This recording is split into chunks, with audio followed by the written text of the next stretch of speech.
Weni Aryani kini bisa bernapas lega setelah Mahkamah Agung menolak kasasi Rezky Aditya. Menanggapi penolakan MA, Rezky Aditya pun telah muncul bersama pengacara serta Citra Kirana sang istri. Weni Aryani lantas menunjukkan dukungan dari rekan, kerabat maupun warganet setelah Rezky Aditya menyatakan siap tes DNA. Namun satu di antaranya justru menuding Weni memanfaatkan KK sebagai alat untuk meminta uang kepada Rezky Aditya. Weni Aryani tampak murka, pasalnya selama ini Weni berkali-kali menjelaskan hanya butuh pengakuan Rezky Aditya, bukan perkara tuntutan 17 miliar rupiah dalam gugatannya. Dalam klarifikasinya, Rezky Aditya menegaskan bersedia melakukan tes DNA untuk memutuskan keraguan atas status Naira Kaimita Tarekat alias KK. Penolakan MA membuat Rezky Aditya sah sebagai ayah biologis putri Weni Aryani tersebut.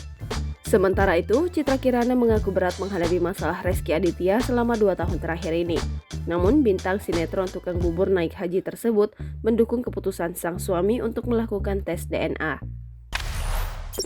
Jangan lupa subscribe, share, komen, dan like ya!